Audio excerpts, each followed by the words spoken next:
حضرات گرامی، دور حاضر میں نماز تراویح کو لے کر عجیب عجیب باتیں سننے میں آ رہی ہیں۔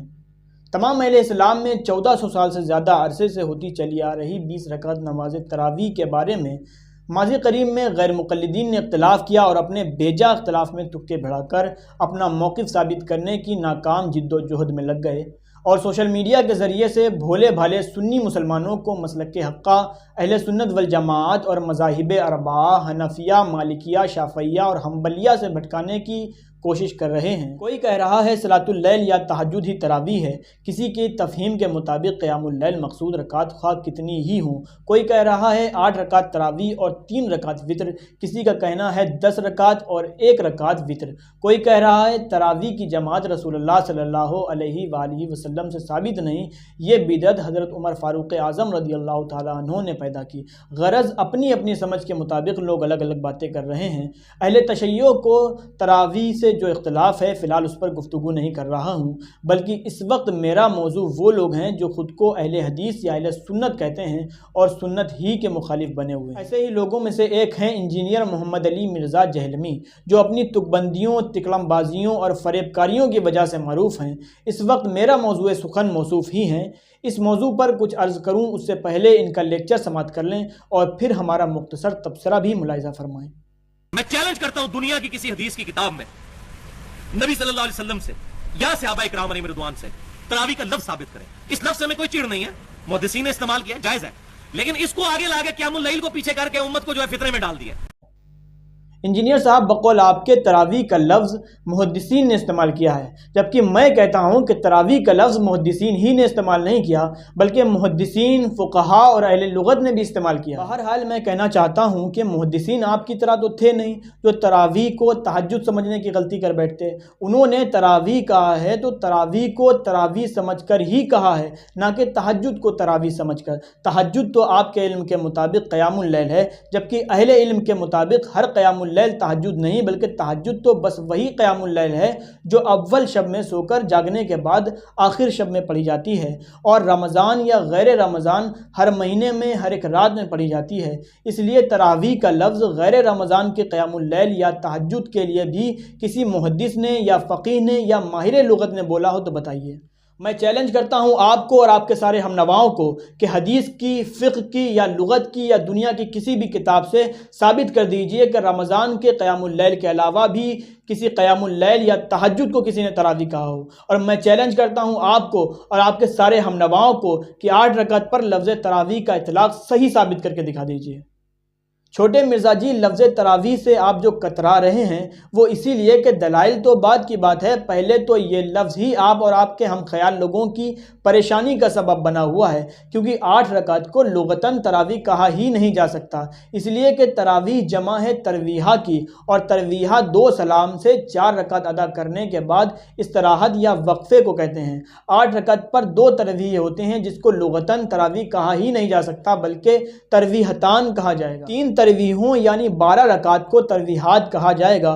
کم از کم 12 رکعت اور 12 سے اوپر 16، 20 کو تراویح کہا جاتا ہے، اور محدثین جاہل نہیں تھے جنہوں نے ماہ رمضان میں بعد نماز عشاء اول شب میں پڑھی جانے والی رمضان کی اضافی نماز کو تراویح کہا ہے۔ محدثین نے استعمال کیا، جائز ہے، لیکن اس کو آگے لا کے قیام اللیل کو پیچھے کر کے امت کو جو ہے فطرے میں ڈال دیا۔ مرزا جی، جب آپ کو محدثین کا ہی اعتبار نہیں ہے اور محدثین پر آپ الزام لگا رہے ہیں کہ لفظ تراویح کو آگے لا کے قیام اللیل کو پیچھے کر کے امت کو فتنے میں ڈال دیا، تو میں پوچھتا ہوں پھر امت کو فتنے میں ڈال دینے والوں کی روایت کی ہوئی حدیثوں پر آپ کو کیا اعتبار ہوگا، اور کس منہ سے آپ تراویح کا لفظ استعمال کرنے والے بخاری و مسلم جیسے جلیل القدر محدثین کی بیان کی ہوئی حدیثوں کو بیان کرتے ہیں؟ کیا آپ کو کچھ بھی شرم نہیں آتی؟ ہزاروں رحمتیں ہوں محدثین پر جنہوں نے لفظ تراویح بول کر امت کو فتنے میں نہیں ڈال دیا بلکہ امت پر احسان فرمایا کہ فتنے میں پڑ جانے سے بچانے کے لیے لفظ تراویح کا استعمال کیا اور نشان راہ مقرر کر دیا تاکہ مرزا انجینئر جیسے لوگ بھٹکنے سے بچ جائیں اور لفظ تراویح سے ہی سمجھ لیں کہ رمضان شریف کی خصوصی قیام اللیل 8 رکعت نہیں بلکہ 8 سے زیادہ رکعتیں ہیں، مگر افسوس تقدیر کے آگے تدبیر کی نہیں چلتی۔ تو اس میں اہل سنت کے درمیان بھی اختلاف پایا جاتا ہے، بریلوی دیوبندی ان کا ایک موقف ہے، اصحاب الحدیث کا دوسرا موقف ہے، اسی طریقے سے اہل تشیع کا بھی اختلاف پایا جاتا ہے، ان کا بھی موقف بالکل ڈیفرنٹ ہے۔ مرزا ثانی جو اپنی چال بازیوں اور فریب کاریوں میں رسوائے زمانہ ہیں، وہ یہاں پر بھی بڑی چالاکی کے ساتھ آنکھوں میں دھول جھونکتے ہوئے کہتے ہیں کہ اس میں اہل سنت کے درمیان بھی اختلاف پایا جاتا ہے۔ بریلوی دیوبندی کا ایک موقف ہے، اصحاب الحدیث کا دوسرا موقف ہے، اسی طرح اہل تشیع کا بھی اختلاف پایا جاتا ہے، ان کا بھی موقف بالکل ڈیفرنٹ ہے۔ انجینئر صاحب، آپ بریلوی دیوبندی کا موقف ایک ہی کیوں بتا رہے ہیں؟ فقہ میں تو وہ دونوں ہی حنفی ہیں، ان کا موقف تو ایک ہونا ہی چاہیے۔ آپ یہ کیوں نہیں بتا رہے ہیں کہ اہل سنت کے چاروں مذاہب حنفی، مالکی، شافعی اور حنبلی میں بہت سے فقہی مسائل میں اختلاف ہونے کے باوجود 20 رکعت تراویح کے مسئلے میں اختلاف نہیں ہے، بلکہ ان چاروں کا موقف ایک ہی ہے؟ اگر مرزا جی یہ کہہ دیتے تو ان کی تحقیق کا گلا انہی کے ہاتھوں گھٹ جاتا۔ اور اہل تشیع کے اختلاف کی بات جو مرزا جی کر رہے ہیں، تو اہل تشیع کا اختلاف تراویح کی 20 رکعت پر نہیں ہے، بلکہ ان کا اختلاف تو تراویح کی جماعت پر ہے۔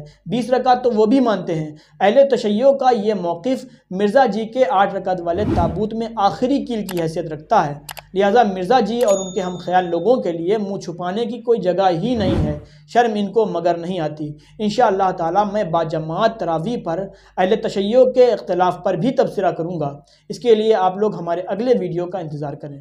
20 رکعت تراویح کے تعلق سے 20 رکعت یعنی 20 رکعت اور 5 تراویحات یعنی 5 تراویح کی صراحت احادیث میں اور کتب اسلاف میں موجود ہے، جو مسلمانوں کے تواتر عملی کی دلیل ہے۔ آج تک 20 رکعت تراویح باجماعت ہو رہی ہیں۔ صحابہ کرام و تمام اہل اسلام کا یہی موقف چلا آ رہا ہے، گویا کہ اسی پر اجماع امت ہے، اور کسی اہل سنت کو اجماع کے خلاف چلے جانے کی جرت نہیں ہو سکتی۔ حضور اکرم صلی اللہ علیہ وآلہ وسلم فرماتے ہیں، لا تجتمع امتی علی ضلالہ، میری امت گمراہی پر اکٹھا نہیں ہو سکتی۔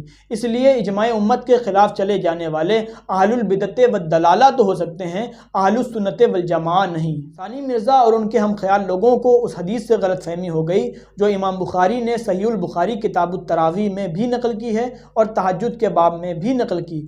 ام المومنین عائشہ صدیقہ رضی اللہ تعالی عنہا نے بیان فرمایا کہ رمضان ہو یا غیر رمضان، نبی کریم صلی اللہ علیہ وآلہ وسلم 11 رکعت سے زیادہ قیام اللیل نہیں فرماتے تھے۔ ابو سلمہ بن عبد الرحمن رضی اللہ تعالی عنہ نے رمضان کے قیام اللیل یعنی تہجد کے بارے میں پوچھا تھا۔ تہجد چونکہ رمضان اور غیر رمضان ہر مہینے میں اور ہر رات میں پڑھی جاتی ہے، اسی لیے ام المومنین رضی اللہ تعالی عنہا نے جواب ارشاد فرما دیا تھا کہ رمضان ہو یا غیر رمضان، نبی کریم صلی اللہ علیہ وآلہ وسلم قیام اللیل یعنی تہجد 11 رکعت سے زیادہ نہیں کرتے تھے۔ بخاری کی رٹ لگانے والے تقلید بیزار غیر مقلدین کا جو زوم ہے، اس کے مطابق وہ امام بخاری کی تقلید میں گرفتار نظر آ رہے ہیں، حالانکہ ایسا بھی نہیں ہے، یہ ان کی غلط فہمی ہے۔ دراصل صحیح البخاری کی ترتیب میں امام بخاری علیہ الرحمہ کا یہ طریقہ رہا ہے کہ ایک ہی حدیث کو مختلف عنوانوں کے تحت کئی جگہ لکھ دیتے تھے۔ چونکہ ام المومنین کی حدیث میں رمضان اور غیر رمضان کے قیام اللیل کی بات تھی، اس لیے انہوں نے غیر رمضان کے تہجد کے بیان میں بھی اس کو نقل فرما دیا اور رمضان کے قیام اللیل کے بیان میں بھی اس کو نقل فرما دیا، جس سے غیر مقلدین غلط فہمی میں پڑ گئے اور انہوں نے تہجد اور تراویح کو ایک ہی نماز سمجھ لیا، جو کہ ہرگز درست نہیں ہے۔ اگر کسی کو لگتا ہے کہ امام بخاری تہجد اور تراویح کو ایک ہی نماز کے 2 نام سمجھتے تھے، تو یہ اس کی اپنی سمجھ ہے، جمہور علماء و فقہا کی تفہیم نہیں ہے۔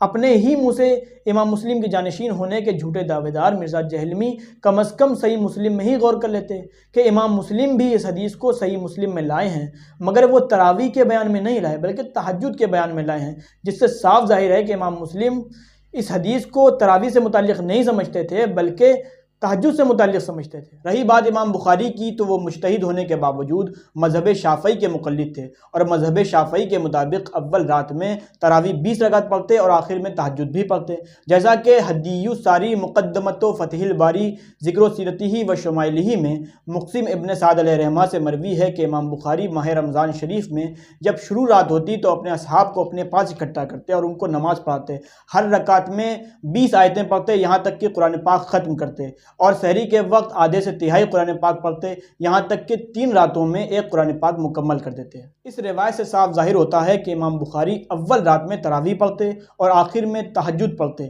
8 رکعت تراویح ماننے والے انجینئر صاحب اور غیر مقلدین اب بھی اگر کسی غلط فہمی میں مبتلا ہوں تو وہ کیلکولیٹر لے کر بیٹھ جائیں اور حساب جوڑیں۔ امام بخاری ہر رکعت میں 20 آیتیں پڑھتے تھے تو 8 رکعت میں 160 آیتیں ہوئیں، یعنی ایک رات میں 160 آیتیں ہوئیں، اور رمضان شریف ہمیشہ 30 دنوں کے کے نہیں ہوتے ہیں 29 دنوں کے بھی ہوتے ہیں، پھر بھی ہم 30 دن ہی مان لے رہے ہیں۔ 160 کو 30 سے گنا یعنی ملٹیپلائی کریں تو بنتی ہیں 4800 آیتیں، اور قرآن کریم میں آیتیں ہیں 6666۔ تو اس طرح 30 دنوں میں قرآن تو مکمل نہیں ہو رہا ہے، اور روایت میں ماہ رمضان میں رات کے پہلے حصے میں ختم قرآن کی صراحت ہے۔ الغرض خود امام بخاری علیہ رحمہ کا عمل اس موقف کے خلاف ہے جو رمضان اور غیر رمضان کے قیام اللیل والی حدیث کتاب التراویح میں آ جانے سے غیر مقلدین اپنائے ہوئے ہیں۔ رہا مرزا جہلمی اور غیر مقلدین کا یہ کہنا کہ تراویح، تہجد اور وطر سب ایک ہی نماز کے نام ہیں، تو یہ باتیں ان لوگوں کی لا علمی کی دلیل ہیں۔ تو پہلی بات اصولی سمجھ لیں کہ 3 چیزیں ایک ہی چیز کے نام ہیں: قیام اللیل، تہجد اور وطر، اور تراویح بھی جو بعد میں اصطلاح آئی وہ بھی اسی کو کہتے ہیں۔ یہ کوئی مختلف نمازیں نہیں ہیں۔ ہاں، قیام اللیل کسی خاص نماز کا نام نہیں ہے، بلکہ رات میں پڑھی جانے والی نمازوں کو قیام اللیل کہنا صحیح ہے۔ رات میں 3 طرح کی نمازیں ہیں: رمضان اور غیر رمضان میں تہجد اور وطر، رمضان میں تراویح، تہجد اور وطر۔ ان کے درمیان جو فرق ہیں کتب احادیث میں موجود ہیں۔ فی الحال خوف طوالت سے حوالوں اور دلائل کا ذکر نہیں کر رہا ہوں، پھر بھی اتنا سمجھ لیں کہ مکہ شریف میں جب کوئی نماز فرض نہیں کی گئی تھی تو تہجد فرض تھی۔ پھر 10 نبوی میں نماز پنجگانہ کی فرضیت سے تہجد کی فرضیت امت سے منسوخ کر دی گئی اور صرف نفل رہ گئی، مگر حضور صلی اللہ علیہ وآلہ وسلم پر تہجد بھی فرض ہے۔ 5 وقتہ نمازیں فرض ہوئیں تو وطر بھی مشروع ہوئی۔ وطر اشد التاکید ہے، یعنی اس کو ادا کرنے کے لیے حدیث میں سخت تاکید ہے، جس کی وجہ سے فقہا نے اسے واجب کہا ہے۔ حالانکہ تہجد کی تاکید نہیں ہے اور نہ ہی رمضان میں پڑھی جانے والی تراویح کی تاکید ہے، بلکہ ترغیب ہے۔ تہجد اور تراویح کی قضا پڑھنے کا حکم نہیں ہے، مگر وطر کی قضا پڑھنے کا حکم حدیث میں ہے۔ تہجد آخر رات میں ہے، جبکہ وطر کے لیے حضور صلی اللہ علیہ وآلہ وسلم کا ارشاد ہے کہ جسے خوف ہو کہ وہ آخر رات میں بیدار نہیں ہو پائے گا تو وہ شروع رات میں ہی وطر پڑھ لے۔ صیام رمضان 2 ہجری میں اللہ نے فرض کیے تو قیام رمضان یعنی تراویح رسول اللہ صلی اللہ علیہ وآلہ وسلم نے مسنون کی۔ تہجد امت کے لیے فرض سے نفل ہو گئی اور تراویح میں سنت سے فرض ہو جانے کا خوف تھا، اسی لیے رسول اللہ صلی اللہ علیہ وآلہ وسلم نے 3 دن تراویح پڑھائی اور چوتھے دن ترک کر دی اور فرمایا وَلَكِنِّي خَشِيتُ أَن تُفْرَضَ عَلَيْكُمْ، جیسا کہ بخاری و مسلم میں ہے۔ غرض تہجد، وطر اور تراویح میں کئی اعتبار سے کئی فرق ہیں، تینوں نمازوں کو ایک ہی سمجھنا صریح غلطی ہے۔